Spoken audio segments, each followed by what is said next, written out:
Hi guys, now today we will start NCERT Maths Class 11 की exercise 1.3। इसके पहले हमने एक्सरसाइज 1.1 में सेट्स का रिप्रेजेंटेशन देखा था और उसके एलिमेंट का भी रिप्रेजेंटेशन देखा था। वहाँ पर हमने देखा था रोस्टर फॉर्म और सेट बिल्डर फॉर्म। देन उसके बाद एक्सरसाइज 1.2 में हमने सेट्स के टाइप देखे थे, जैसे कि equal set, infinite set, finite set और एम्प्टी सेट, ये सारा कुछ देखा था वहाँ पर।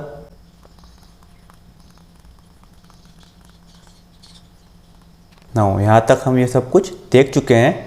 अब हम देखेंगे एक्सरसाइज 1.3। यहाँ पर हम सीखेंगे कि एक सेट को दूसरे सेट के साथ रिलेट कैसे करते हैं। मतलब कि अगर एक सेट किसी दूसरे सेट का पार्ट है या उसका हिस्सा है तो हम इसको किस टाइप से शो करेंगे और कैसे जज करेंगे कि एक सेट दूसरे सेट का पार्ट है या नहीं। इसी पर बेस्ड है आपकी एक्सरसाइज 1.3। नाउ तो इसकी शुरुआत करने के लिए मैं यहाँ पर एक एग्जांपल ले रहा हूँ।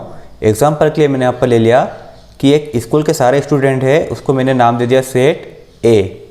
ठीक है, all student of school, student of school, इसको मैंने नाम दे दिया सेट ए। ठीक है, इसमें जितने भी स्टूडेंट होंगे वो सारे इसके एलिमेंट हो जाएंगे। ठीक है, अब इसी सेट में से मैंने क्या किया कि जो बॉयज़ है स्कूल में उनको मैंने एक अलग सेट बना दिया और जो गर्ल है उनका मैंने एक अलग सेट बना दिया।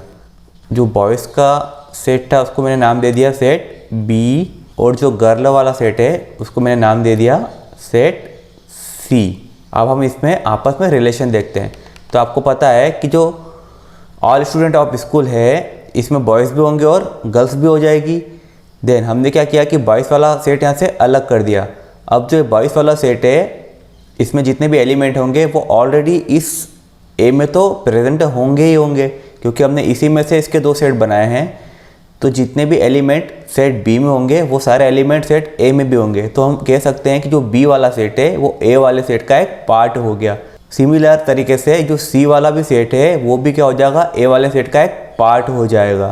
तो हम इसको इस टाइप से लिख सकते हैं, B set is a part of set A लिख सकते हैं, क्योंकि हमको पता है कि यहाँ पर जितने भी बॉयज़ है वो सारे ए में भी प्रेजेंट है और जो सी में सारी गर्ल्स हैं वो ए में भी प्रेजेंट है।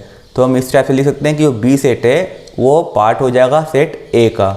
तो इसी चीज़ को हम इस टाइप से भी लिख सकते हैं कि बी जो है वो सबसेट है सेट ए का। B is subset of set A. ठीक है, या फिर आप सेट यहाँ पर नहीं भी लिखोगे तो भी चलेगा। बी इज सबसेट ऑफ ए। ठीक है, मतलब बी एक पार्ट है सेट ए का। देन इसी चीज़ को हम यहाँ पर मैथमेटिकली एक सिंबल के थ्रू रिप्रेजेंट करते हैं।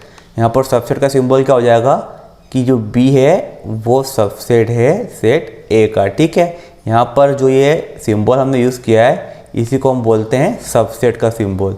इसका मीनिंग होता है पार्ट। ठीक है, मतलब जो सब वर्ड है यहाँ पर सबका मीनिंग होता है पार्ट ऑफ। ठीक है, और यहाँ पर सेट लिखा हुआ है तो हमको इस टाइप से रीड कर सकते हैं, B part of set A. तो मतलब वही हुआ कि बी जो है वो सबसेट है सेट ए का। ठीक है, मतलब ए में क्या हो गया, सारे स्टूडेंट आ गए और बी उसका एक पार्ट है, मतलब उसमें हमने सिर्फ बॉयज़ को अलग कर दिया तो वो एक पार्ट बन गया। इसी टाइप से अगर हम सी को देखेंगे तो यहाँ पर सारी गर्ल आ गई है और जितनी भी गर्ल सी में प्रेजेंट है वो सारी ए में भी प्रेजेंट है, मतलब जो सी हो गया वो भी एक पार्ट हो गया सेट ए का। तो हम बोल सकते हैं कि जो सी है वो भी सबसेट होगा सेट ए का। ठीक है, मतलब सी भी एक पार्ट है सेट ए का। आई थिंक आप समझ गए होंगे कि सबसेट किसको बोलते हैं। अब इसी चीज़ को हम यहाँ पर नंबर्स के थ्रू भी एक बार देख लेते हैं ताकि आपको ज़्यादा क्लियर हो जाए। ठीक है, यहाँ पर मैं कुछ सेट ले रहा हूँ आपको समझाने के लिए। लेट मैंने कोई भी सेट ले लिया, एक सेट बी इक्वल टू 1 2 3 4 5 6 7 8 9। ठीक है, ये मैंने एक सेट ले लिया बी। अब और भी सेट लेता हूँ मैं। यहाँ पर एक सेट ले लिया मैंने, कोई भी रैंडम ले सकते हैं। ए ले लिया, ए इक्वल टू 3 4 6। इसी टाइप से ए हो गया, बी हो गया, सी ले लेते हैं हम यहाँ पर, वो भी इसी में से कोई रैंडम ले लेते हैं नंबर्स, 6 7 9 ले लिया हमने, ठीक है। देन एक दो सेट और ले लेते ताकि आपको और अच्छे से क्लियर हो जाए। एक सेट ले लिया मैंने डी, यहाँ पे मैं इवन नंबर ले लेता हूँ, ठीक है, 2 4 6 और 8, ठीक है। देन एक सेट ले लिया मैंने ई, इसमें ले लेता हूँ मैं 1 2 और 10, ठीक है। मैं कोई भी यहाँ पर रैंडम सेट ले लिया अपने मन से, ठीक है। अब मैं आपको यहाँ पर ये बताना चाहता हूँ कि इसमें हम रिलेशन किस टाइप से बनाएंगे ताकि आपको क्लियर हो जाए, ठीक है ना। आप देख रहे हैं बी वाला सेट यहाँ पर सबसे बड़ा है, यहाँ पर सारे नंबर्स बी वाले सेट में हमको दिख रहे हैं। सबसे पहले हम देखते हैं ए और बी में क्या रिलेशन है, ठीक है ना। तो आप देखेंगे कि ए के जितने भी एलिमेंट है, कौन कौन से एलिमेंट है, ए में 3 है, 4 है और 6 है, क्या वो बी में प्रेजेंट है? तो 3 4 और 6 यहाँ पर प्रेजेंट है।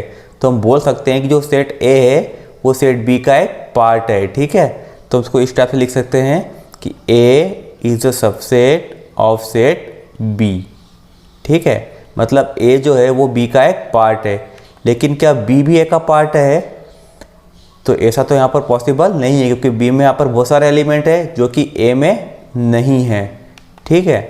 तो बी जो है वो ए का पार्ट नहीं है, तो उसको हम किस टाइप से शो करेंगे? B is not subset of set A, ठीक है। ये नॉट सबसेट का सिंबल इस टाइप से लगाएंगे, उसमें हम कट कर देंगे, ठीक है।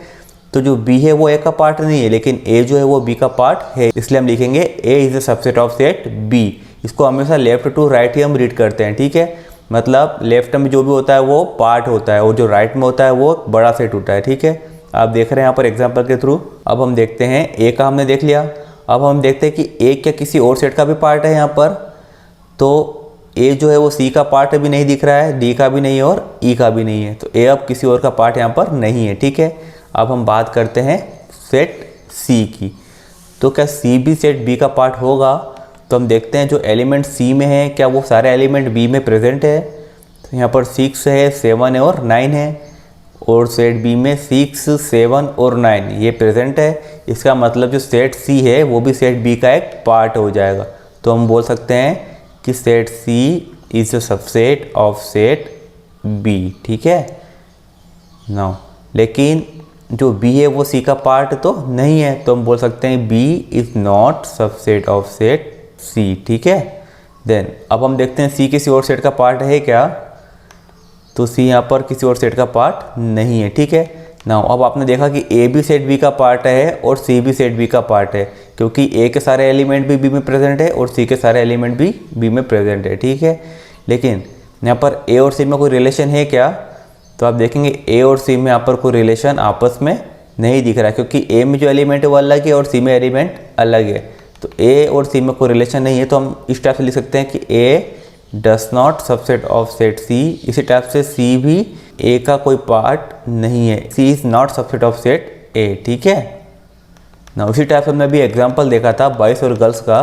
तो हमने भी क्या देखा था कि जो सारे स्टूडेंट हैं उसी में से हमने बॉयज़ और गर्ल्स को अलग किया है। तो जो बी वाला था वो ए का पार्ट था, तो हम यहाँ पर लिख सकते हैं B is the subset of set A, और सी भी सबसेट है ए का, C is a subset of set A. ये दो तो यहाँ पर पॉसिबल है, लेकिन आप देख रहे हैं यहाँ पर बी और सी में कोई रिलेशन नहीं है, क्योंकि बी में सारे बॉयज़ है और सी में सारी गर्ल्स है। तो हम यहाँ पर बोल सकते हैं कि इन दो में कोई रिलेशन नहीं है, तो B is not subset of set C और सी भी is not subset of set B, ठीक है। आई थिंक आप इसको अच्छे से समझ गए होंगे, ठीक है ना। यहाँ पर एग्जाम्पल को हम आगे बढ़ाते हैं। हमने सेट ए देख लिया, सेट सी भी देख लिया, अब हम देखते हैं सेट डी। क्या सेट डी सेट बी का पार्ट है? तो हम एलिमेंट चेक करते हैं सारे। यहाँ पर 2 है, 4 है, 6 है और 8 है। तो वो एलिमेंट क्या बी में दिख रहे हैं आपको? 2 4 6 और 8 9। तो आप देख रहे हैं कि डी के सारे एलिमेंट सेट बी में भी प्रेजेंट है, तो इसका मतलब जो डी होगा वो भी एक सेट बी का पार्ट होगा। तो हम यहाँ पर बोल सकते हैं D is the subset of set B, ठीक है। देन अब यहाँ पर डी का ए से, सी से और ई से, इनसे कोई रिलेशन आपस में नहीं दिख रहा है, ठीक है, क्योंकि डी के एलिमेंट भी यहाँ पर सारे अलग है ना। तो डी सिर्फ किसका पार्ट होगा? सेट बी का। देन अब हम बात करते हैं ई की। क्या सेट ई सेट बी का पार्ट होगा? तो ई में जो एलिमेंट है वो कौन कौन से 1, 2 और 10। लेकिन सेट बी में हमारे पास कौन कौन से एलिमेंट थे, 1 भी है 2 भी है, लेकिन यहाँ पर 10 नहीं है। इसका मतलब सेट ई सेट बी का पार्ट नहीं होगा, तो E is not subset of set B. ठीक है, इसी टाइप से बी भी ई का सबसेट नहीं हो सकता। ठीक है, तो ई का यहाँ पर किसी और सेट से रिलेशन हम नहीं बना सकते, सिर्फ यही लिख सकते हैं कि ई किसी का भी यहाँ पर सबसेट नहीं होगा। ठीक है ना, तो आप समझ गए होंगे कि हम सबसेट किसको बोलते हैं। जब कोई सेट किसी दूसरे सेट का एक पार्ट होता है तो उसको हम बोलते हैं उसका सबसेट है। ठीक है, अब इसकी हम डेफिनेशन देख लेते हैं। डेफिनेशन क्या होती है इसकी, अ set A is said to be subset of set B if every element of set A is also element of set B. If every element of set A is also element of set B. इसका मतलब क्या है कि set किसको बोलते हैं हम, a set A is set to B subset of set B. एक सेट ए को हम बी का सबसेट तब बोलेंगे जब if every element of set A is also element of set B, जब ए में जो एलिमेंट प्रेजेंट है वो सारे एलिमेंट बी में भी प्रेजेंट हो, तो ये हम बोलेंगे कि ए जो है वो सबसेट है सेट बी का। इसको हम इस टाइप से देख सकते हैं एग्जाम्पल के थ्रू कि हमने यहाँ पर एक सेट ले लिया बी 1, 2, 3, 4, 5 और 6। ठीक है, इतना काफ़ी है। और एक सेट ले लिया ए। ठीक है, यहाँ हम ले लेते हैं 1 और 2। नाउ तो सेट ए सेट बी का पार्ट कब होगा, जब एक में जो सारे एलिमेंट दिख रहे हैं आपको 1 और 2 वो सारे एलिमेंट बी में भी प्रेजेंट हो, तो हम बोल सकते हैं जो सेट ए है वो सेट बी का पार्ट होगा। इसको हमने डेफिनेशन में लिखा है कि a set A is set to B subset of set B. A को हम बी का सबसेट तब बोलेंगे जब if every element of set A, मतलब ए में जो भी एलिमेंट प्रेजेंट है वो सारे एलिमेंट बी में भी प्रेजेंट हो। ठीक है, तो हम बोलेंगे कि जो ए सेट है वो सबसेट होगा सेट बी का। ठीक है, इसको ध्यान देना है आपको कि हम लेफ्ट टू राइट लिखते हैं। ठीक है, यहाँ पर छोटा वाला सेट लिखते हैं लेफ्ट में, और राइट में हम कौन सा लिखते हैं, बड़ा वाला सेट जिसमें सारे एलिमेंट हो। ठीक है, तो लेफ्ट टू राइट इसको रीड करते हैं। इसको हम इस टाइप से उल्टा यूज़ नहीं कर सकते। ठीक है, ये यहाँ पर रॉन्ग हो जाएगा, इसका हम इस टाइप से उल्टा यूज़ नहीं करते। ठीक है, इसको हम हमेशा लेफ्ट टू राइट ही लिखते हैं।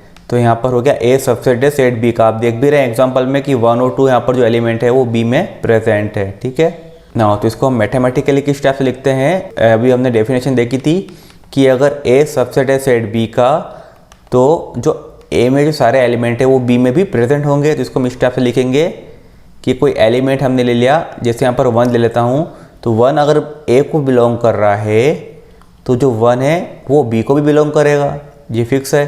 तो हम यहाँ पर इस साइन का यूज़ करते हैं, इसको हम बोलते हैं इम्प्लाइज। ये हमको क्या शो करता है कि अगर ये वाली कंडीशन हो रही है तो ये वाली भी जरूर होगी। इसका मतलब अगर 1 ए का यहाँ पर एलिमेंट है तो 1 बी का भी एलिमेंट होगा ही होगा। ठीक है, तभी हम बोलेंगे कि ए सबसेट है सेट बी का।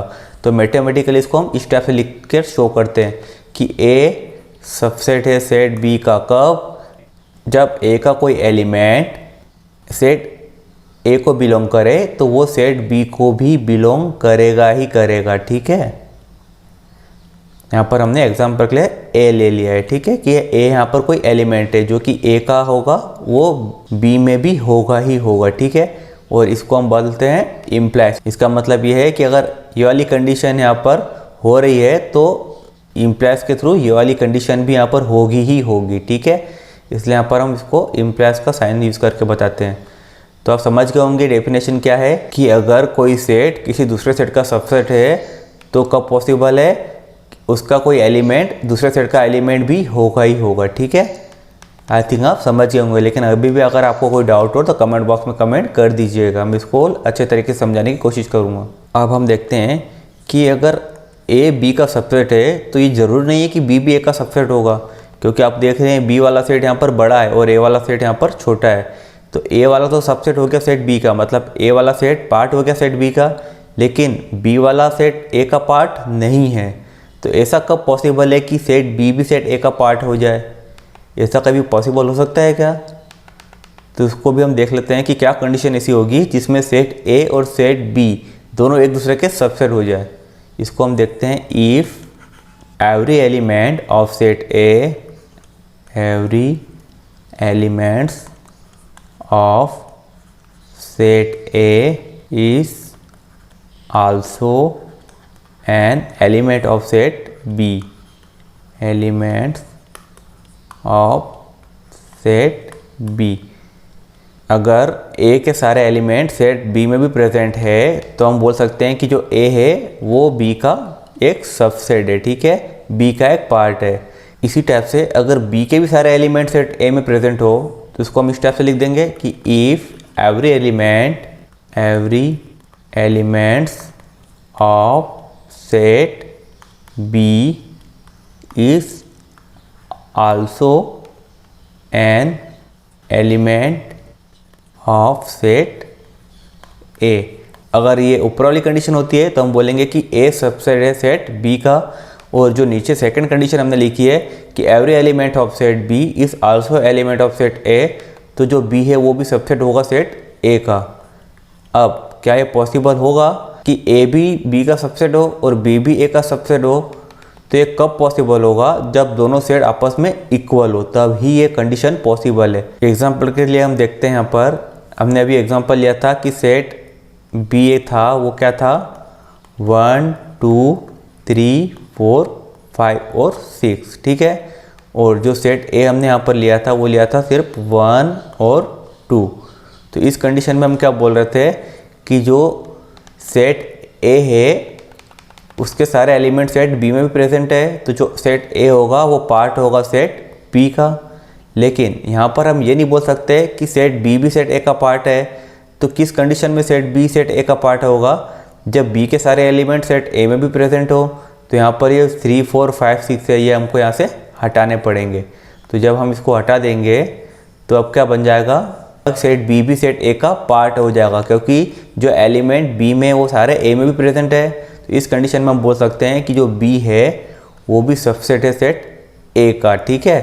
तो आप देख रहे हैं यहाँ पर क्या हो गया कि जब ए सेट बी का सबसेट है और बी भी सेट ए का सबसेट है, इस कंडीशन में दोनों सेट यहाँ पर इक्वल हो गए। आप देख रहे हैं ए और बी दोनों सेम हो गए। तो ये कंडीशन तभी पॉसिबल है जब दोनों सेट इक्वल हो, ठीक है। उसी कंडीशन में हम बोल सकते हैं कि ए भी बी का सबसेट है और बी भी ए का सबसेट होगा, ठीक है। तो इसको हम मैथमेटिकली किस टाइप से लिख के बताएंगे कि ए सबसेट है सेट बी का और बी सबसेट है सेट ए का। कब? जब दोनों आपस में इक्वल हो। तो इसको हम डबल इम्प्लाइज के थ्रू रिप्रेजेंट करते हैं। अभी इसके बारे में बता रहा हूँ आपको। A equal to B, set A और सेट बी जब इक्वल हो तो इसका मतलब क्या है कि सेट ए सेट बी का सबसेट होगा और सेट बी भी सेट ए का सबसेट होगा। कब? If and only if and only if. कब? सिर्फ और सिर्फ तब जब ए और बी सेट दोनों आपस में इक्वल हो। तो जो आपको डबल इम्प्लाइज वाला साइन दिख रहा है इसको हम क्या बोलते हैं? इफ़ एंड ओनली इफ़ भी बोलते हैं। सिर्फ और सिर्फ तब, ठीक है। मतलब यहाँ पर कंडीशन क्या बता रही है, इसको हम बोलते हैं टू वे इम्प्लीकेशन, मतलब ये दोनों तरफ का इम्प्लीकेशन बताता है। कैसे? इसको हम इस टाइप से लगाएंगे कि ए सबसेट है सेट बी का एंड बी सबसेट है सेट ए का, तो ए और बी सेट इक्वल होंगे। ये हो गया वन वे इम्प्लीकेशन। और यहाँ पर हमने टू वे इम्प्लीकेशन लगाया है। तो अगर हम इसको मिटा के इस टाइप से कर दें, यहाँ से हमने इसको मिटा दिया और अब हमने इसका इम्प्लीकेशन इस साइड लगा दिया, तो हम क्या बोल सकते हैं कि सेट ए और सेट बी अगर इक्वल है तो सेट ए सेट बी का सबसेट होगा और सेट बी सेट ए का सबसेट होगा ही होगा। मतलब हम यहाँ पर टू वे इम्प्लीकेशन का यूज़ कर सकते हैं। अगर ये वाली कंडीशन है तो ये वाली कंडीशन सेकंड वाली कंडीशन होगी ही होगी, और अगर सेकंड वाली कंडीशन पॉसिबल है तो फर्स्ट वाली कंडीशन यहाँ पर होगी ही होगी, ठीक है। तो यहाँ पर जो है साइन है टू वे इम्प्लीकेशन बता रहा है। तो इससे हमको दो बातें सीखने को मिल रही है कि जब दो सेट एक दूसरे के सबसेट होंगे तो दोनों सेट आपस में इक्वल होंगे, ठीक है। और दूसरी बात क्या सीखने को मिल रही है कि अगर दोनों सेट आपस में इक्वल होंगे तो वो दोनों एक दूसरे के सबसेट होंगे ही होंगे, ठीक है। तो डबल वे इम्प्लीकेशन से हमको यहाँ पर 2 बात सीखने को मिली। अब इससे हम एक बात और सीख सकते हैं। यहाँ पर हमने क्या लिखा है कि सेट ए सेट बी के इक्वल है, तो वो दोनों एक दूसरे के सबसेट होंगे। तो हम इसको इस टाइप से भी लिख सकते हैं कि मान लो कोई सेट ए है, अगर वो सेट ए के ही इक्वल है, अब आपको पता है 2 सेट आपस में इक्वल तो होंगे। जैसे मैंने यहाँ पर ले लिया सेट ए 1 और 2, तो ये सेट ए के इक्वल तो होगा ही होगा ना, क्योंकि दूसरा सेट ए भी लूँगा तो वो भी 1 और 2 ही होगा। तो दोनों सेट आपस में इक्वल तो होंगे ही होंगे, मतलब दोनों सेट अगर सेम है तो वो आपस में इक्वल होंगे। तो हम इस कंडीशन से क्या बोलते हैं, अगर एक सेट दूसरे सेट के इक्वल है तो वो उसका सबसेट होता है। तो हम इसको इस टाइप से भी लिख सकते हैं ना कि सेट ए अगर सेट ए के इक्वल है तो सेट ए का सबसेट भी होगा। ठीक है, तो इसी लाइन को हम किस टाइप से लिखते हैं, every set is subset of itself. ठीक है, मतलब सारे सेट अपने खुद के सेट के सबसेट होते हैं। ठीक है ना, तो इसको हमने यहाँ से सीखा कि अगर 2 सेट इक्वल होते हैं तो एक दूसरे के सबसेट होते हैं।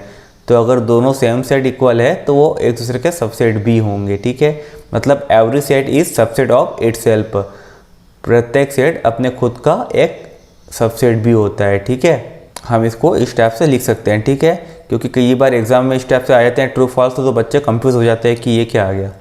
तो ये भी यहाँ पर पॉसिबल है। अब हम देख लेते हैं नल सेट के बारे में। पिछली क्लास में हमने देखा था कि नल सेट किसको बोलते हैं, एक ऐसा सेट जो कि एम्प्टी हो, जिसके अंदर कुछ भी ना हो। तो यहाँ पर मैं एग्जाम्पल के थ्रू आपको बता देता हूँ। एक सेट ले लिया मैंने यहाँ पर सेट ए 1 2 और 3, ठीक है, और एक ले लिया मैंने बी जो कि नल सेट है, जिसके अंदर एक भी एलिमेंट नहीं है। तो हम बोल सकते हैं कि सेट बी सेट ए का पार्ट होगा क्या, तो सेट बी सेट ए का पार्ट कब होगा, जब बी के सारे एलिमेंट सेट ए में भी प्रेजेंट हो। अब आपको तो पता है कि सेट बी तो यहाँ पर पूरी तरीके से खाली है, तो जो खाली सेट होगा उसमें तो कोई एलिमेंट होगा ही नहीं, तो वो किसी और सेट का पार्ट तो हो ही सकता है ना। यहाँ पे एक भी एलिमेंट नहीं है, तो हम बोल सकते हैं जो सेट बी है वो सेट ए का एक सबसेट होगा। ठीक है, और इसको हम इस टाइप से भी रिप्रेजेंट करते थे सिंबल से, पाई सिंबल से।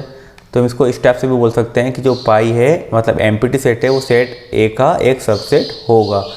देन अगर हम यहाँ पर एग्जाम्पल के लिए कोई और दूसरा सेट भी ले लेंगे, सेट सी ले लिया मैंने, और वो भी हमने एक ले लिया 1 5 कुछ भी ले सकते हैं, तो क्या सेट बी सेट सी का सबसेट होगा, तो ये भी पॉसिबल है, क्योंकि हमको पता है कि बी में कोई भी एलिमेंट नहीं है, वो किसी भी सेट का पार्ट बन सकता है। तो यहाँ पर सेट बी सेट सी का भी एक पार्ट हो जाएगा।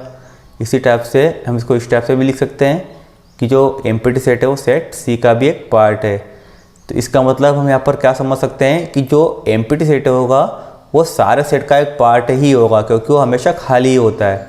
तो हम बोल सकते हैं कि empty set is subset of all set. ठीक है, मतलब pi is subset of all set, subset of all set. ठीक है ना, तो अभी तक हमने यहाँ पर कितनी बातें सीख ली। सबसेट को हम अच्छी तरीके से समझ गए कि एक सेट दूसरे सेट का पार्ट होता है, तो ही हम उसको उसका सबसेट बोलते हैं। फिर यहाँ पर हमने वन वे इम्प्लीकेशन भी सीखा था कि अगर एक कंडीशन यहाँ पर होगी, मतलब कोई एलिमेंट सेट ए को बिलोंग कर रहा है तो वो बी को भी बिलोंग करेगा ही करेगा, अगर वो एक दूसरे के सबसेट है। ठीक है, और हमने यहाँ पर टू वे इम्प्लीकेशन भी सीखा कि अगर 2 सेट एक दूसरे के सबसेट है तो आपस में इक्वल होंगे, और इसी टाइप से अगर दोनों सेट एक दूसरे के इक्वल है तो एक दूसरे के सबसेट भी होंगे। यहाँ से हमने 2 बातें सीखी। ठीक है, तीसरी बात हमने यहाँ पर ये सीखी कि every set is subset of itself. ठीक है, प्रत्येक सेट अपने खुद का एक सबसेट भी होता है। और चौथी बात हमने क्या सीखी कि जो एम्प्टी सेट होता है वो सारे सेट का सबसेट होता है। नाउ अब हम स्टार्ट करते हैं एक्सरसाइज 1.3, और जैसे जैसे इसमें कॉन्सेप्ट आते जाएंगे हम उसको पे डिस्कस करते जाएंगे। ठीक है, नाउ क्वेश्चन नंबर 1 ले रहे हैं हम यहाँ पर एक्सरसाइज 1.3 का। क्या दिया है क्वेश्चन में, make correct statement by filling in the symbol subset or not a subset in the blank space. हमको यहाँ पर सिंबल फिल करना है। ठीक है, सबसेट और नॉट सबसेट का। फर्स्ट वाला देखते हैं क्या दे रखा है। एक सेट है जिसमें एलिमेंट है 2 3 और 4, और दूसरा सेट क्या दिया है जिसमें एलिमेंट है 1 2 3 4 5। ना तो हम हमेशा लेफ्ट टू राइट देखते हैं। लेफ्ट में जो भी होता है वो सबसेट होता है, मतलब कि वो पार्ट होता है। जैसे कि ए सबसेट है बी का, तो ए पार्ट हो जाएगा सेट बी का। तो क्या ए के सारे एलिमेंट बी में भी प्रेजेंट है, अगर ऐसा है तो उसका सबसेट होगा। तो आप देख रहे हैं यहाँ पर ए में जो एलिमेंट है 2, 3 और 4 वो बी में यहाँ पर प्रेजेंट हमको दिख रहे हैं। इसका मतलब जो ए वाला पार्ट है वो बी वाले पार्ट का सबसेट होगा, ठीक है। मतलब लेफ्ट वाला पार्ट राइट वाले पार्ट का सबसेट होगा। देन सेकंड देखते हैं, यहाँ पर क्या दे रखा है ए, बी और सी लेफ्ट में, और राइट में क्या दे रखा है बी, सी और डी। ना तो यहाँ पर हमको सी दिख रहा है जो कि राइट में नहीं है, मतलब जो लेफ्ट वाला पार्ट है वो राइट वाले पार्ट का सबसेट नहीं होगा, ठीक है। तो इसको हम नॉट अ सबसेट से रिप्रेजेंट करेंगे। देन थर्ड वाला हमको यहाँ पर दे रखा है सेट बिल्डर फॉर्म में, तो इसको हम पहले कन्वर्ट करते हैं। क्या दे रखा है X such that X is a student of class 11th of your school. Left में हमको क्या दे रखा है कि क्लास 11 में जितने भी स्टूडेंट है वो, ठीक है। तो हमने यहाँ पर सारे स्टूडेंट ले लिए क्लास 11 के, ठीक है, लेफ्ट में। और राइट में क्या दे रखा है X such that x student of your school, ठीक है। राइट में हमको स्कूल में सारे स्टूडेंट, तो यहाँ पर class 1st, 2nd, 3rd, 4th step से 10th, 11 और 12 सारे स्टूडेंट आएंगे यहाँ पर। तो आप देख रहे हैं क्या लेफ्ट वाला राइट वाले का पार्ट होगा, तो बिल्कुल होगा, क्योंकि आप देख रहे हैं यहाँ पर कि यहाँ पर सिर्फ 11 के स्टूडेंट है और राइट में सारे स्टूडेंट प्रेजेंट है जिसमें 11 वाले भी इंक्लूड है। तो जो लेफ्ट वाला होगा वो राइट वाले का सबसेट होगा ही होगा, ठीक है। तो इसको हम यहाँ पर सबसेट के थ्रू रिप्रेजेंट करेंगे। देन फोर्थ वाला देखते हैं क्या दे रखा है X such that X is circle in the plane. यहाँ पर एक प्लेन में हमको कुछ सर्कल दे रखे हैं और राइट में क्या दे रखा है X such that X is a circle in the same plane with radius 1 unit. यहाँ पर हमको दे रखा है कि उसी प्लेन में कुछ सर्कल है जिनकी रेडियस हमको यहाँ पर फिक्स दी है 1 यूनिट, लेकिन लेफ्ट में हमको यहाँ पर कोई फिक्स यूनिट नहीं दे रखी। मतलब कि जो लेफ्ट में सर्कल्स दिए हुए हैं हमको, यहाँ पर एग्जाम्पल के समझते हैं हम यहाँ पर, ठीक है। ये मैंने ले लिया लेफ्ट में और ये मैंने ले लिया राइट में, ठीक है। देन लेफ्ट में जितने भी सर्कल दे रखे हमको वो उनकी रेडियस यहाँ पर अलग अलग है। सारे रेडियस के सर्कल हम यहाँ पर इंक्लूड कर सकते हैं, ठीक है। यहाँ पर रेडियस का कुछ कंडीशन हमको नहीं दे रखी है। यहाँ पर रेडियस 1, 2, 3 सारी रेडियस हम यहाँ पर ले सकते हैं, ठीक है। और यहाँ पर राइट में हमको जो सर्कल दे रखे हैं उनकी रेडियस हमको फिक्स दे रखी है कि उसकी रेडियस क्या होना चाहिए 1 ही होना चाहिए, ठीक है ना। तो हम क्या बोल सकते हैं कि लेफ्ट वाला जो है वो राइट वाले का पार्ट होगा, तो ऐसा यहाँ पर पॉसिबल नहीं है, क्योंकि यहाँ पर सारे रेडियस वाले सर्कल है और जो राइट में वो सिर्फ रेडियस 1 वाले सर्कल ही होंगे। तो ये जो है लेफ्ट में ये इसका पार्ट नहीं होगा। लेकिन यहाँ पर इसका उल्टा पॉसिबल है, जो राइट वाला है वो लेफ्ट वाले का पार्ट बन सकता है, ठीक है। तो लेकिन हम यहाँ पर ऐसा उल्टा सिंबल तो यूज़ नहीं करते, ठीक है। तो इसलिए ये इसका सबसेट नहीं होगा। तो इसको हम नॉट अ सबसेट से रिप्रेजेंट करेंगे, ठीक है। अगर आपको समझ में नहीं आ रहा है तो आप कमेंट बॉक्स में कमेंट कर दीजिएगा, ठीक है। यहाँ पर लेफ्ट वाला राइट वाले का पार्ट नहीं है, लेकिन राइट वाला लेफ्ट वाले का पार्ट जरूर होगा, ठीक है। देन फिफ्थ वाला देखते हैं क्या दे रखा है X such that X is a triangle in a plane, ठीक है। यहाँ पर हमको एक प्लेन में ट्रायंगल दे रखे हैं, वो भी कोई फिक्स नहीं दिए, यहाँ पर हमको सारे ट्रायंगल दे रखे हैं, ठीक है। और राइट में क्या दे रखा है X such that X is a rectangle in the plane. Right में हमको सारे रेक्टेंगल दे रखे हैं। अगर इसको एग्जाम्पल के तो समझे हम यहाँ पर, तो किस टाइप हो जाएगा, ये मैंने ले लिया लेफ्ट में सारे ट्रायंगल, तो यहाँ पर हमारे पास इक्विलेटर ट्रायंगल भी आ जाएंगे, आइसोसेलेस ट्रायंगल भी आ जाएंगे, देन एक्यूट, ऑब्ट्यूज सारे टाइप्स के राइट एंगल ट्रायंगल, सारे ट्रायंगल्स यहाँ पर प्रेजेंट है। और राइट में हमको क्या दे रखा है कि सारे तरीके के हमको यहाँ पर रेक्टेंगल दे रखे हैं, तो रेक्टेंगल भी सारे तरीके के आ जाएंगे, इस टाइप से, मतलब हर तरीके के रेक्टेंगल यहाँ पर आ जाएंगे। अब आप देखेंगे कि इन दोनों में कोई रिलेशन आपस में हो ही नहीं सकता, ठीक है। तो जो लेफ्ट वाला सेट है वो राइट वाले सेट का सबसेट नहीं हो सकता, ठीक है। तो इसको भी हम इस टाइप से रिप्रेजेंट करेंगे, not a subset of set B, ठीक है।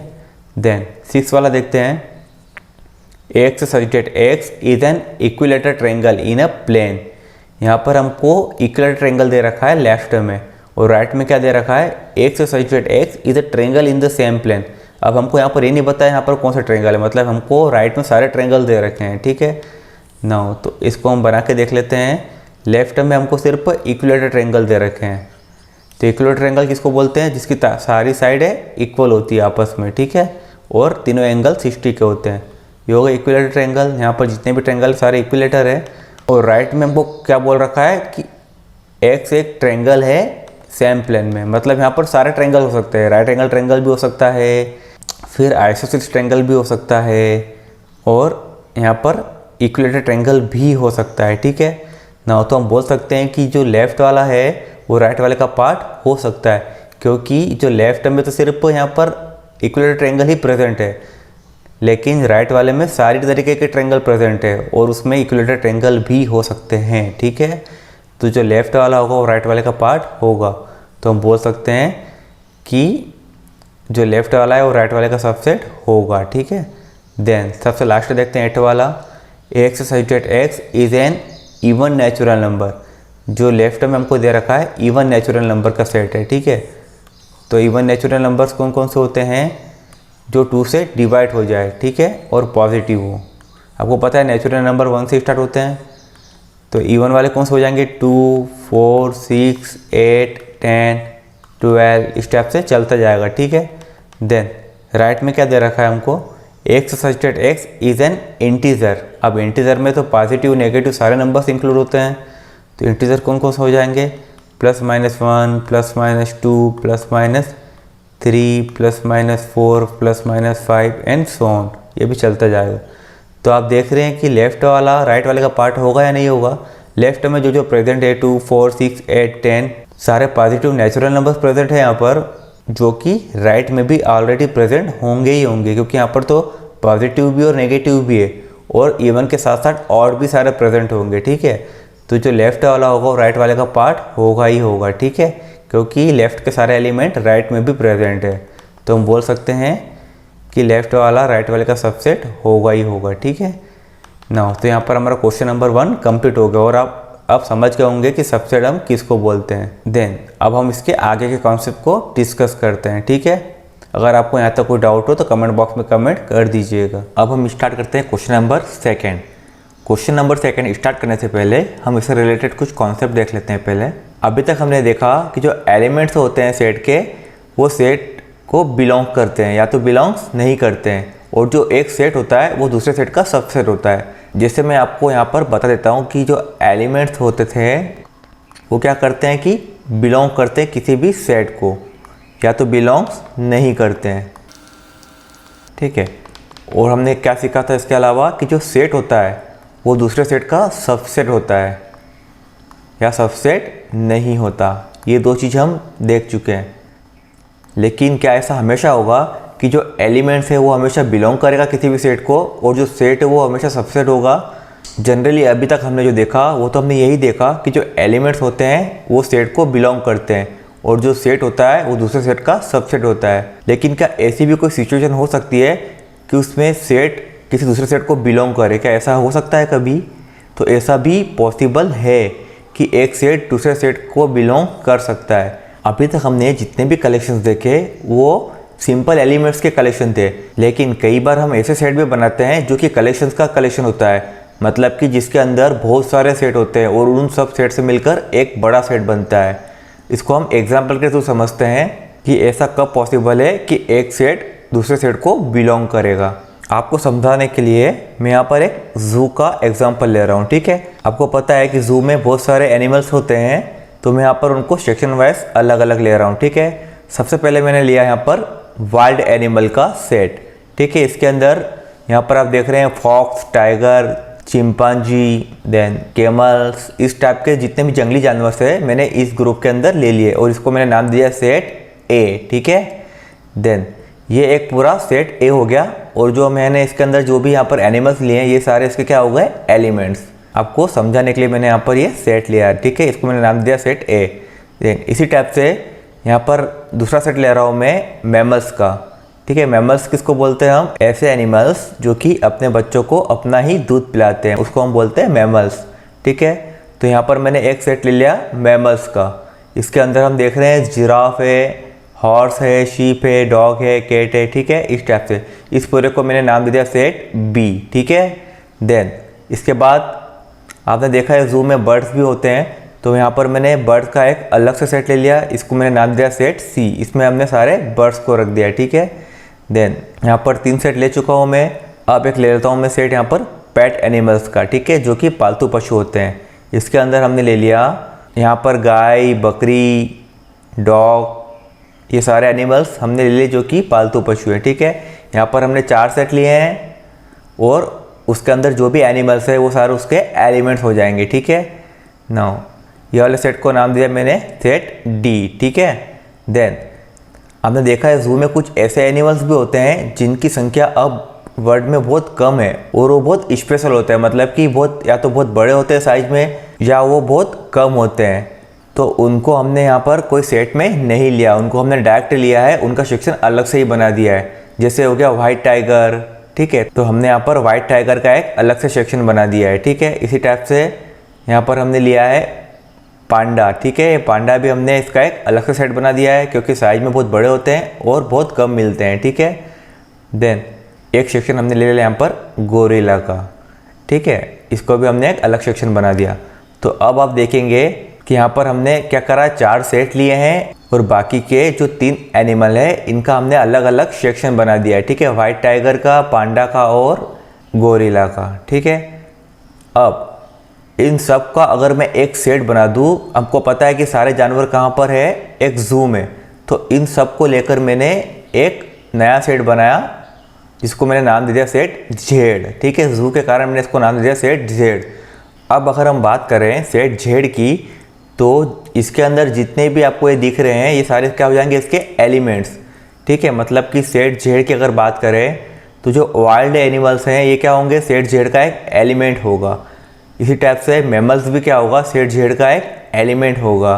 बर्ड भी क्या हो गई, सेट जेड का एक एलिमेंट हो गया, ठीक है। पेट एनिमल भी सेट जेड का एक एलिमेंट हो गया। और आपको पता है कि यहाँ पर जो 3 एनिमल्स हैं हमने डायरेक्ट ले रखे हैं, तो जो वाइट टाइगर है वो भी सेट जेड का एक एलिमेंट हो गया, पांडा भी यहाँ पर सेट जेड का एक एलिमेंट हो गया और गोरिल्ला भी सेट जेड का यहाँ पर एक एलिमेंट हो गया। तो आप देख रहे हैं कि सेट जेड में टोटल कितने एलिमेंट्स हो गए हैं, 1 2 3 4 5 6 और 7, टोटल यहाँ पर 7 एलिमेंट्स हैं जो कि सेट जेड में है। अब अगर हम यहाँ पर किसी एक इंडिविजुअल एनिमल की बात करें, जैसे कि यहाँ पर मैंने बात की टाइगर की, तो जो आप देख रहे हैं टाइगर किसके अंदर है, वाइल्ड एनिमल के अंदर आ रहा है, ठीक है। तो जो टाइगर होगा वो एलिमेंट होगा सेट ए का, वो डायरेक्ट सेट जेड का एलिमेंट नहीं होगा। आप देख रहे हैं यहाँ पर कि जो टाइगर है वो कौन से सेक्शन में आ रहा है, वाइल्ड एनिमल के सेक्शन में आ रहा है, जो कि पूरा एक एलिमेंट है सेट जेड का। तो जो टाइगर है वो डायरेक्टली सेट जेड का एलिमेंट नहीं होगा, वो किसका एलिमेंट होगा, वो एलिमेंट होगा सेट ए का, ठीक है। और सेट ए जो होगा वो पूरा एलिमेंट होगा सेट जेड का। इसी टाइप से यहाँ पर सेट बी भी एलिमेंट होगा सेट जेड का। तो आप देख रहे हैं कि सेट भी एलिमेंट हो सकता है और एलिमेंट सेट को क्या करते हैं, बिलोंग करते हैं। तो इसलिए जो सेट ए होगा वो क्या करेगा, इस बार सेट जेड को बिलोंग करेगा, ठीक है, वो उसका सबसेट नहीं होगा, वो क्या करेगा, सेट जेड को बिलोंग करेगा। इसी टाइप से सेट बी भी सेट जेड को बिलोंग करेगा। देन इसी टाइप से सेट सी भी सेट जेड को बिलोंग करेगा। सेट डी जो पेट एनिमल्स का है वो भी सेट जेड को बिलोंग करेगा, ठीक है। और 3 सेक्शन हमने यहाँ पर जो डायरेक्टली ले रखे हैं वो भी सेट जेड को बिलोंग करेंगे। जैसे बात करते हैं वाइट टाइगर की, तो यहाँ पर आपको पता है कि वाइट टाइगर का अपना खुद का एक सेक्शन है, तो वो सीधे ही सेट जेड का एक एलिमेंट हुआ। तो वाइट टाइगर भी जो होगा वो सेट जेड को बिलोंग करेगा, ये डायरेक्टली बिलोंग कर रहा है सेट जेड को। हमने सिर्फ टाइगर की बात की थी जो कि सेट ए के अंदर है, वो डायरेक्टली बिलोंग नहीं कर रहा है। लेकिन अगर हम वाइट टाइगर की बात करें तो ये सेट जेड को डायरेक्टली बिलोंग कर रहा है, इसलिए क्या होगा, ये सेट जेड का एक एलिमेंट होगा। इसी टाइप से पांडा और गोरिल्ला भी क्या होंगे, इस सेट के एलिमेंट होंगे, तो इसको डायरेक्टली बिलोंग करेंगे। तो यहाँ पर आप देख रहे हैं कि टोटल 7 एलिमेंट्स हो चुके हैं सेट जेड के अंदर, जिसमें तो 4 छोटे छोटे सेट हैं और 3 क्या है, डायरेक्टली सेट जेड के एलिमेंट है। तो अब आप समझ गए होंगे कि अगर सेट के अंदर सेट होता है तो वो उस सेट का एलिमेंट हो जाता है, ठीक है। तो वो एलिमेंट उस सेट को बिलोंग करेगा, ठीक है। मतलब कि अगर सेट के अंदर कोई सेट हो तो वो उस सेट का एक एलिमेंट बन जाता है, ठीक है, और वो उस सेट को बिलोंग करता है, न कि उसका सबसेट होता है, ठीक है। तो ये भी पॉसिबल है कि एक सेट दूसरे सेट को बिलोंग कर सकता है। कब करेगा, उसी कंडीशन में करेगा जब वो उसके अंदर कोई एलिमेंट के तरीके से हो, ठीक है। आई थिंक आप समझ गए होंगे कि एलिमेंट्स कब सेट होता है और वो उसको कब बिलोंग करता है। ठीक है, इसी को हम आप नंबर के थ्रू समझते हैं एग्जांपल लेके। ठीक है, मैंने यहाँ पर एक सेट ले लिया, सेट ए। ठीक है, इसके एलिमेंट मैंने ले लिए, मैंने तो यहाँ पर 1 2 3 4 5 6 7 और 8। ठीक है, टोटल मैंने कितने एलिमेंट लिए इसके? 8। एक सेट ले लिया मैंने बी, कुछ भी रैंडमली ले सकते हैं यहाँ पर, मैंने इसको ले लिया 1 और 2। ठीक है, इसी टाइप से मैंने एक सेट ले लिया यहाँ पर सी, इसको भी हम कुछ भी ले सकते हैं। सेम मैंने यहाँ पे ले लिया 4 और 6। ठीक है, देन अब अगर बात करें सेट ए के एलिमेंट की, तो यहाँ पर ए के कितने एलिमेंट है? टोटल 8 एलिमेंट है।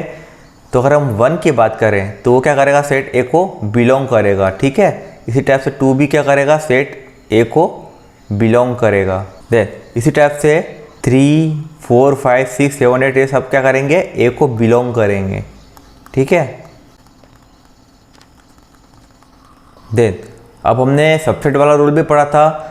अगर एक सेट के एलिमेंट दूसरे सेट में प्रेजेंट होते हैं तो वो सेट उसका सबसेट होता है। तो आप देख रहे हैं अगर बी की बात की जाए तो सेट बी सेट ए का क्या होगा? यहाँ पर सबसेट होगा। ठीक है, सेट बी सेट ए का यहाँ पर सबसेट हो जाएगा, क्योंकि बी में जो एलिमेंट है 1 और 2 वो सेट ए में भी प्रेजेंट है। इसी टाइप से सेट सी जो है वो भी क्या होगा? सेट ए का एक सबसेट हो जाएगा। ठीक है, मतलब ए सी के जो एलिमेंट है वो ए में भी प्रेजेंट है। अब हमने अभी एग्जांपल में क्या देखा था कि सेट बी दूसरे सेट को बिलोंग करता है।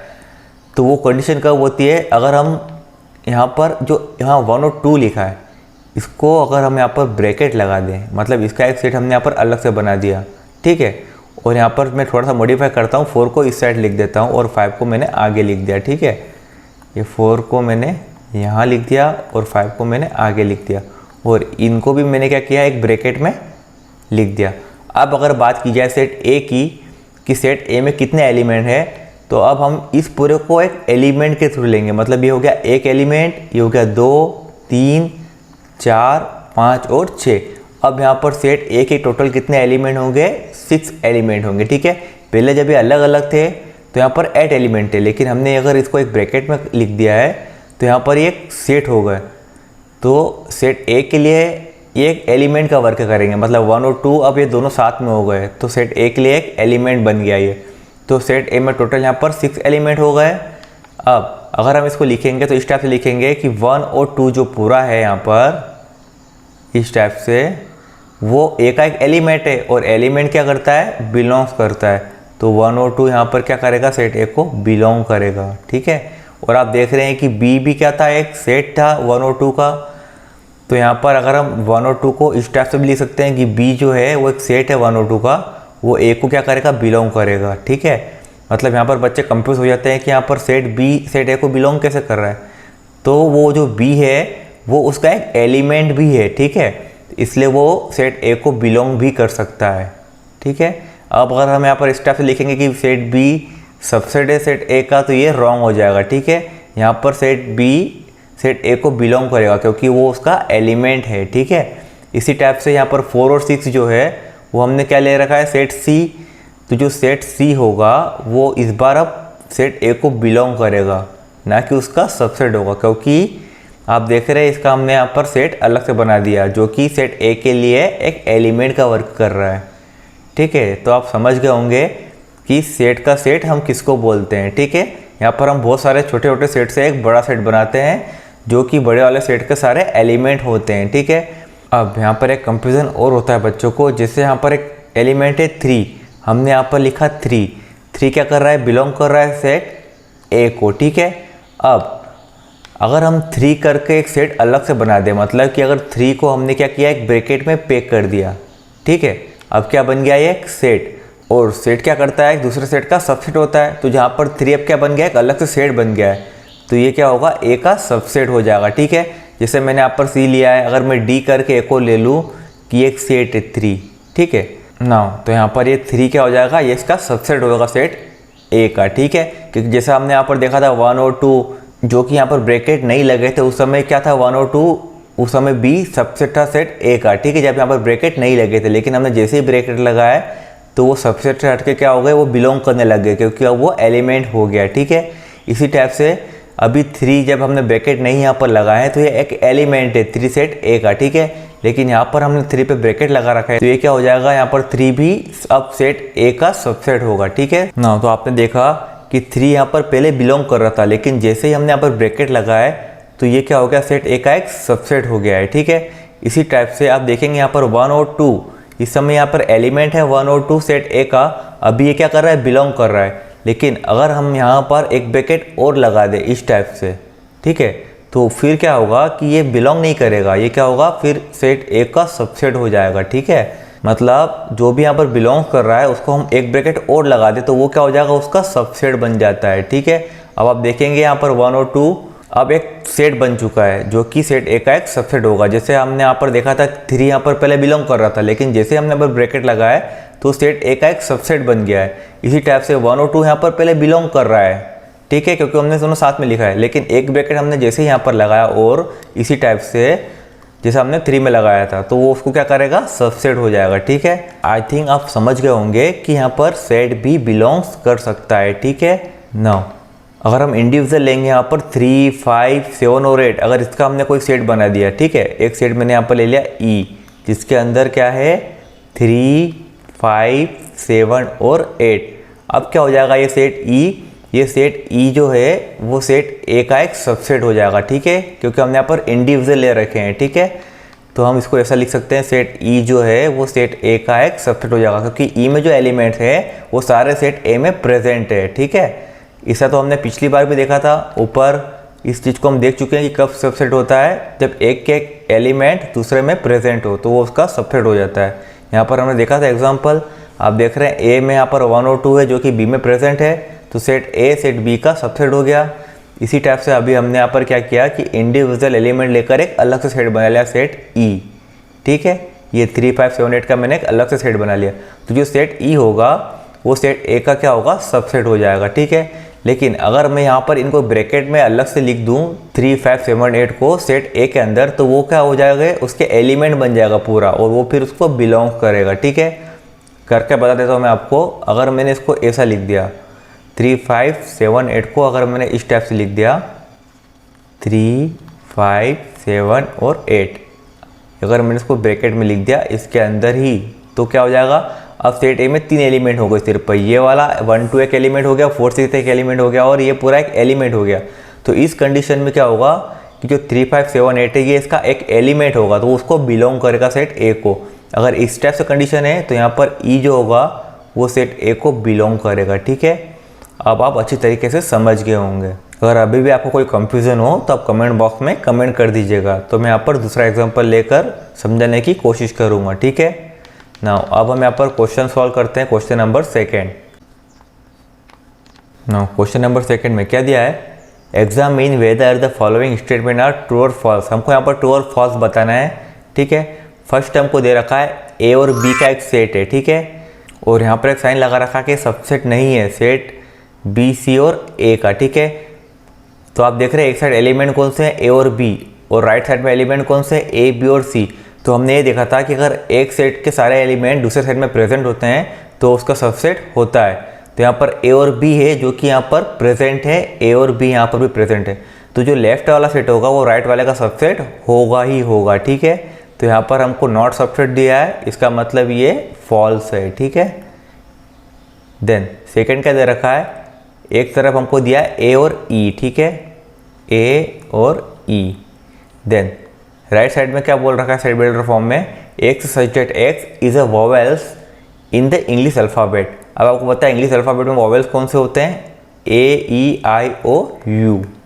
ठीक है, नाउ तो आप देख रहे हैं यहाँ पर कि राइट साइड में जितने भी एलिमेंट हैं वो लेफ्ट में भी प्रेजेंट है। ठीक है, तो जो लेफ्ट वाला होगा वो राइट वाले का सबसेट होगा ही होगा। ठीक है, नाउ तो जो हमको सेकंड दे रखा है ये क्या हो गया, ट्रू हो जाएगा। ठीक है, देन थर्ड क्या दिया हुआ है, 1, 2, 3 यहाँ पर दिया हुआ है, और हमको जो राइट में दिया है 1, 3, 5 दिया हुआ है। मतलब जो लेफ्ट में हमको दे रखे हैं 1, 2, 3 उसके सारे एलिमेंट राइट में प्रेजेंट नहीं है, तो ये लेफ्ट वाला राइट वाले का सबसेट नहीं होगा। ठीक है, ये हो गया फॉल्स। देन फोर्थ वाला हमको दिया है, यहाँ पर सिर्फ ए लिखा हुआ है और बीच में साइन लगा है सबसेट का, एक सेट ए है। ठीक है, देन राइट में हमको इसके अंदर क्या दे रखा है, ए, बी और सी। आप देख रहे हैं यहाँ पर जो लेफ्ट में हमको एक एलिमेंट लिया है ए, वो राइट में भी प्रेजेंट है। ठीक है, तो ये क्या होगा, लेफ्ट वाला राइट वाले का सबसेट होगा ही होगा, ठीक है। देन फिफ्थ वाला क्या दिया हुआ है, सेम टू सेम दिया है, सिर्फ साइन चेंज कर दिया उन्होंने। यहाँ पर क्या कर दिया कि क्या सेट ए बिलोंग कर रहा है सेट ए बी और सी वाले को। तो आपको पता है कि एलिमेंट्स बिलोंग करते हैं। अगर हमको यहाँ पर ऐसा दिया हुआ होता, सिर्फ ए लिखा दिया होता, तो वो बिलोंग करता है यहाँ पर ए बी और सी को, ठीक है। जैसे हमने यहाँ पर सेट ले लिया कोई कि सेट ए एक्स इस टाइप से है, ठीक है, और सेट बी है, उसमें कौन कौन से एलिमेंट है, ए बी और सी। तो इस कंडीशन में क्या होगा कि अगर हम सिर्फ सेट बी के लिए देखें तो उसके बी के कौन कौन से एलिमेंट हो जाएंगे, ए बी और सी, ये 3 एलिमेंट होंगे सेट बी के। तो ये सेट बी को क्या करेंगे, बिलोंग करेंगे, ठीक है, ये इसको बिलोंग करेंगे। तो सेट बी कौन सा है, ए बी सी। तो हम बी को हटा के ए बी सी लिख सकते हैं यहाँ पर डायरेक्ट। तो मैंने यहाँ पर सीधे लिख दिया ए बी और सी, ठीक है, ए बी और सी, ए बी और सी, क्योंकि ए बी सी यहाँ पर एलिमेंट है जो कि बिलोंग करेंगे, ठीक है।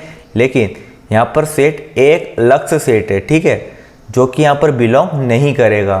अगर यहाँ पर ऐसा होता ब्रैकेट लगा के कि ये इसका सबसेट है, तो ये इसका सबसेट हो सकता था, ठीक है, लेकिन ये इसको बिलोंग नहीं करेगा।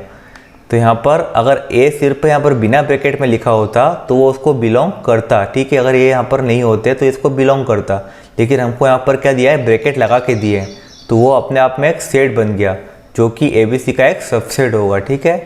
तो ये क्या हो जाएगा यहाँ पर फॉल्स।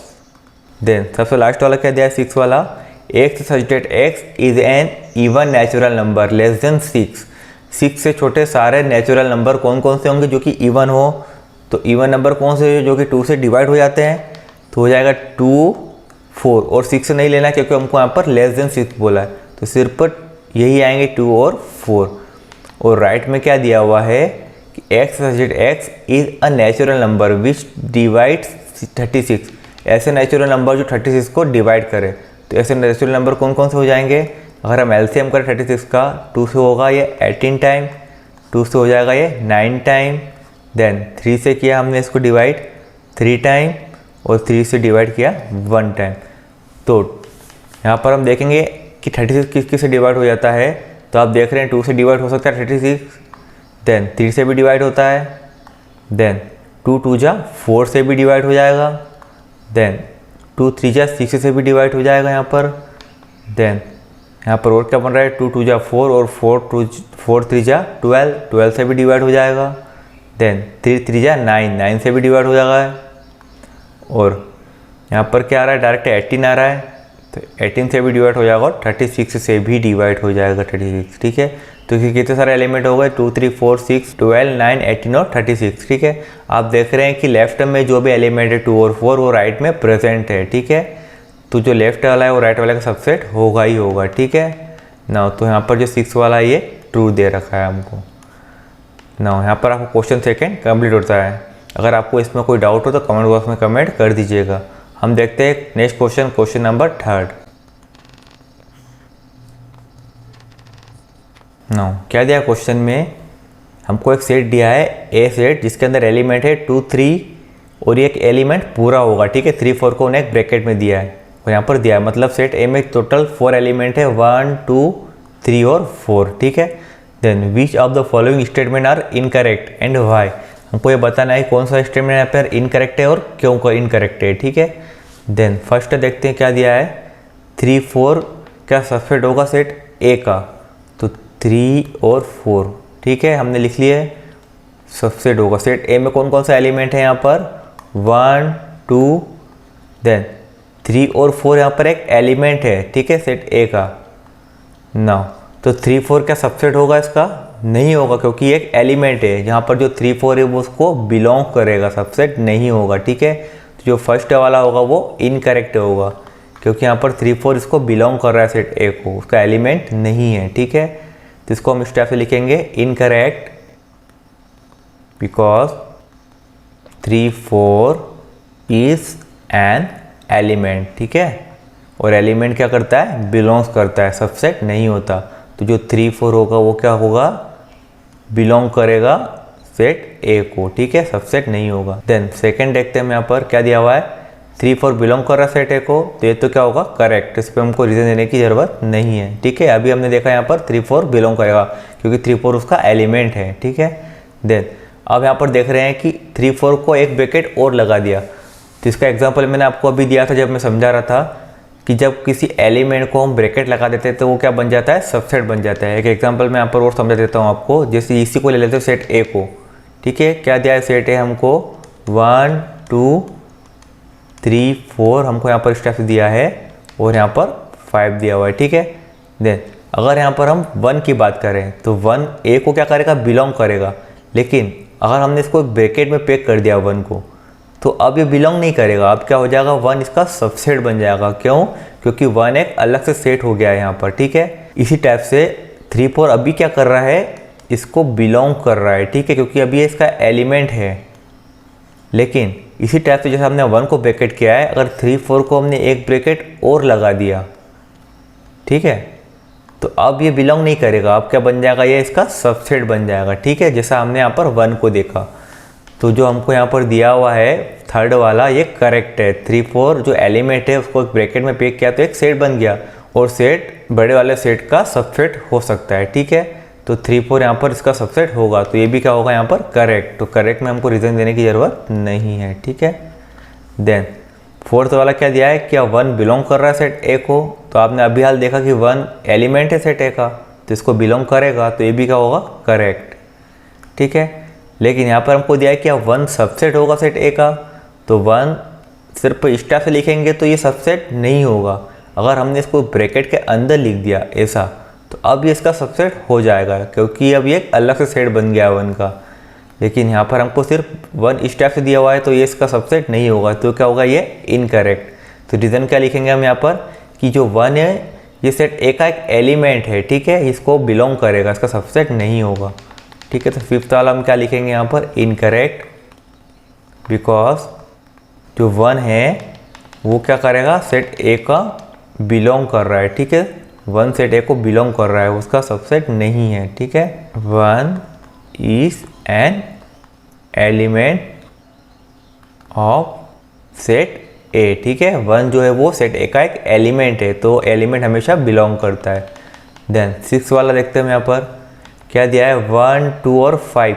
क्या 1 2 5 सबसेट है सेट ए का, तो 1 2 और 5 ये सबसेट होगा सेट ए का। इसको मैं लिख के बता देता हूँ कि जो लेफ्ट में सारे एलिमेंट है 1 2 और 5 वो राइट में भी प्रेजेंट होंगे। इस टाइप से दिया है हमको सबसेट ए। ठीक है, तो 1 2 और 5 सबसेट एक में कौन कौन से एलिमेंट है, 1 है, 2 है, 3 और 4 को एक साथ में लेके एलिमेंट बना रखा है, और यहाँ पर 5। ठीक है, तो आप देख रहे हैं यहाँ पर 1 2 और 5 सेट एक एक एलिमेंट है।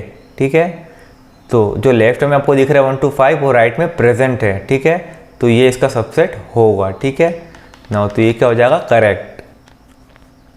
देन इसके बाद 7th वाला देखते हैं, 1 2 5 क्या बिलोंग करेगा सेट ए को, नहीं, तो 1 2 5 यहाँ पर सेट ए को बिलोंग नहीं कर सकता। किस कंडीशन में बिलोंग करेगा 1 2 5 सेट ए को, उसकी एक ही कंडीशन है कि अगर 1 2 और 5 को हम इस टाइप से लिख दें, 1 2 और 5 को हमने एक सेट के तरीके से अगर इसमें लिख दें, तो अब सेट ए में क्या हो जाएगा, सिर्फ 2 ही एलिमेंट बचेंगे। ठीक है, और इस कंडीशन में ये 1 2 5 इसको बिलोंग करेगा, क्योंकि ये सेट ए का एक एलिमेंट बन गया।